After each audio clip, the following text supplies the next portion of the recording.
Hai lamai, කොහොමද ඉතින්? ඔන්න අද අපිට කතා කරන්න තියෙන්නේ කවුද? Perfect tenses ගැන. Active voice, passive voice දෙකම තියෙන අවසාන කට්ටිය.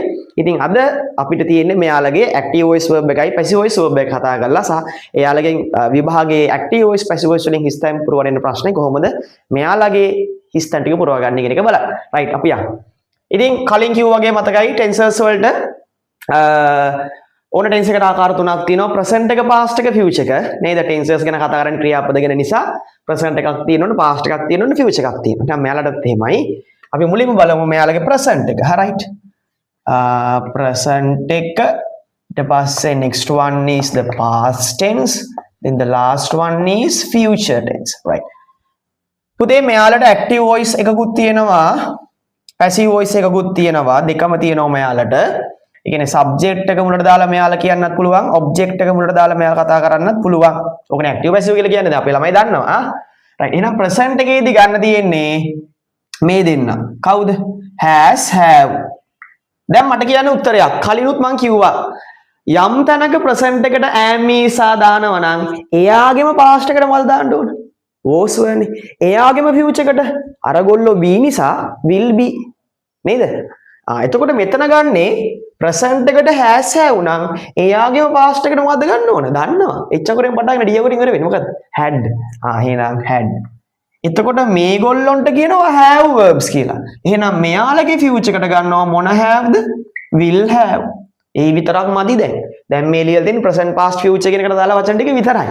perfect වෙන්න නම් ඔයා දාන verb එක දාන්න ඕන මේකෙන්. මොකෙන්ද? pp එකෙන්. pp එක ඔපේ ළමයි ගොඩක් දැන් හැමෝම දන්නවා. pp කියන්නේ මොකද්ද? past participle එක. ඒ කියන්නේ past ක්‍රියාපදයේ තුන්වෙනි ස්වරූපය past participle එක අපි නැත්තම් verb එකේ v අකුර අරගෙන 3 නිසා v3 කියලා දාගන්නවා. හරිද? ඒකත් මතක තියාගන්න. වෙනින් දන්න හරිද බලමු. right.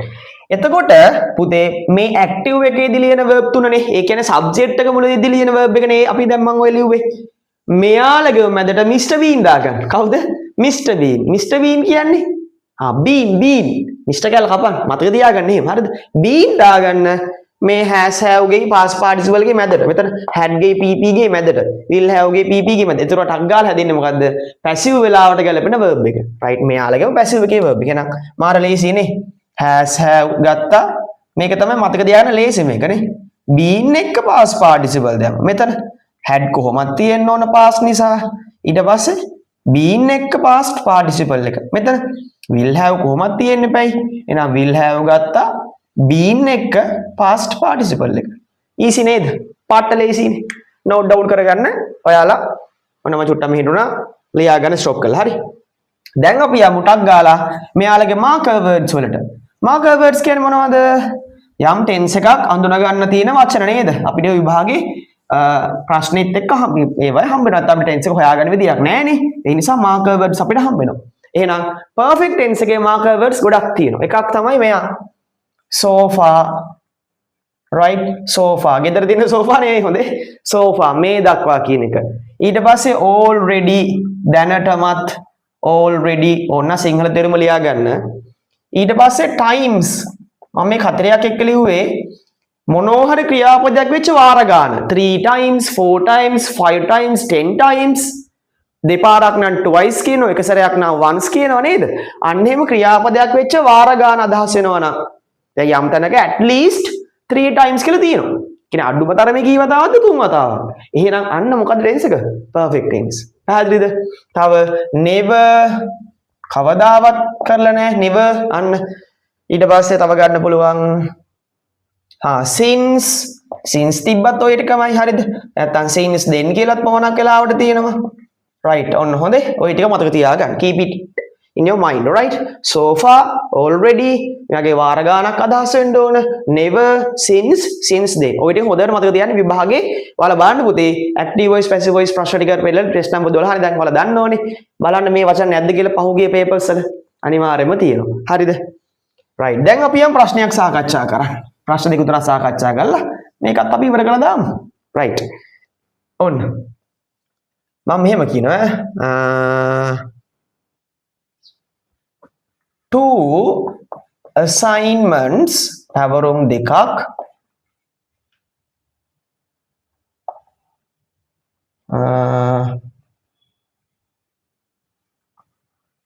verb එක ලිව්වේ නැහැ. give වචනේ so far. right. ඔන්න බලන්න. පැවරුම් දෙකක් give කියන දෙනවලු so far. අන්න දැන් තේරෙනවා ඔයාලට. මෙන්න අපිට ඕන වචනේ තියෙනවා so far කියන්නේ perfect. හැබැයි එතකොට මේක දැන් කතාවක් නේ නම් මේක පුතේ මොකද්ද කියන්නේ? present perfect. අපිට අතීත කාලයක් හැම මොකුත් දීලා නැති හින්දා so far විතරයි නේ. එහෙනම් කෙලින්ම present perfect කියලා ගන්න. right. tense එක okay. අපි දන්නවා tense එක හොයාගන්න ඕන. voice එක හොයාගන්න ඕන. නැත්නම් මේ verb එක පුරවන්න බෑනේ. කලින් වීඩියෝස් ටික බලන්න පුතේ. එතකොට මම හොඳ ලස්සනම කියලා දෙනවා. tense එක present perfect කියලා දන්නවා. නියමයි. present මම ඔන්න පොඩියට කැත් මේව ලියනවා. present perfect. දැන් හොයාගන්න ඕන voice එක. බලන්න ක්‍රියාව කරපු කෙනා දුවලේදී ක්‍රියාවට ලක් වෙච්ච දෙයද? ගිව්ලු. two assignments. එහෙනම් මේ තියෙන්නේ දුන්නු දෙන්නේ පුතේ. මේ වෙනකොට දීපු දේවල් ටික. එහෙනම් මේ දක්වා කොච්චරක්ද? assignments දෙකක් දීලා තියෙනවා. එහෙනම් මේ දීපු දේ නිසා මේ object එක මුලට පැන්න කියන්නේ ඒක මොන voiceද? passive voice. එහෙනම් present perfect වෙන්නත් ඕන. passive voice වෙන්නත් ඕන. මේ දෙකට match වෙන verb එක මොකද්ද? present නම් has have තියෙන්න ඕන. passive නම් been එක තමයි past participle එක තියෙන්න ඕන නේ. එහෙනම් හරිනේ. two assignments කියද්දි two දෙකයි. එකට වැඩි නම් plural නම් කවුද දාන්නේ? have. very good. have. passive නිසා කවුද දාන්න ඕන? been. give ගේ past participle එක හරිම ලේසි. එන්න පුරක් දාගන්න given. තේරුණාද වැඩි? එහෙනම් ඔන්න two assignments have been given so far. මේ දක්වා assignments දෙකක් දීලා තියෙනවා. කාට හරි කවුරු හරි. පැහැදිලිද වැඩි? right. ඔන්නෝමයි එහෙම කරන්නේ. හරි. අපි ඊළඟ එකටත් යමු බලන්න. මේකත් මෙහෙම තීදි මම මකන්න තු තියෙන හරි නංකෝ. ඊළඟට මෙන්න මේක ටිකක් චුට් වෙනස් එකක්. හරිද? children හිස්තැන් දෙකක් තියෙනවා බලන්න මේ. already verb එකට මම දානවා complete කියලා. චුට්ටක් මේක උඩ යයි අපි මකමු නැත්තම් බෑ. complete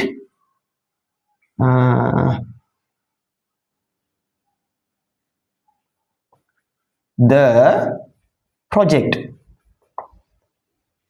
බලන්න පුතේ මොකද මේ කියන්නේ? children already verb එක complete the project. right. එතකොට මේක මේ දැන් මේ හිස්තැන් දෙකක් තියෙනව නේද? මතක තියාගන්න හිස්තැන් දෙකක් එන්නේ ක්‍රියාපද දෙකක් එන නිසා නෙවෙයි. මොකද එක ක්‍රියාපදයනේ අපිට වරහන ඇතුලේ හම්බෙන්නේ. ඔය ක්‍රියාපදේ දැන් පමණක් ක්‍රියාපද අපි ලියදී නේ. දැන් will එක verb එක එහෙම ගන්නවා. has have එක past participle එක. අර යම් verb එකක් ලියද්දි කොටස් දෙකක් එනවනේ. දැන් singular plural ලියද්දි එහෙම කොටස් දෙකක් එන්නේ නැහැ නේ. කෙලින්ම run නැත්තා runs එකයිනේ. පැහැදිලිද? දැන් අතීත කාලේ verb ලියද්දි ran ate එකයිනේ. එතකොට ඒක මෙහෙම ලියන්න බෑනේ. එහෙනම් අනිවාර්යෙන් මෙහෙම එක verb එකක් එක හිස්තැන් දෙකක් තියෙයි කියන්නේ. එතනින් තේරුම් ගන්න මේ ක්‍රියාපදේ මෙතන පුරවන්න ඕන කොටස් දෙකකින්. එහෙනම් ඒක continuous වෙන්න ඕනනේ. එක්ක perfect එකක් වෙනවනේ. එහෙම සීන් යන්නේ එතනින් තේරෙන්නේ. මොකද ඒ වගේ විතරනේ ක්‍රියාපදේ කොටස් දෙකකින් තියෙන්නේ. right. බලන්න ඉතින් මෙන්න මැද්ද ඉන්නෝ බැබලි අපිට ඕන වචනේ මොකද්ද? already කියන්නේත් මොකද්ද? present perfect. දැනටමත් කරපු දෙයක් නෙමෙයි කියන්නේ ළමයි. එහෙනම් දැන් බලන්න present perfect හරි. tense එක හරිනේ. දැන් හොයන්න voice එක complete නේ. සම්පූර්ණ කරපු දේද මේ තියෙන්නේ? සම්පූර්ණ කරපු අයද මේ ඉන්නේ? දේ නම් project එකනේ. එහෙනම් මේ ඉන්නේ අය. එහෙනම් මේ තියෙන්නේ subject එක. subject එක මුලට පැන්න කියන්නේ මොන voice ද? active voice.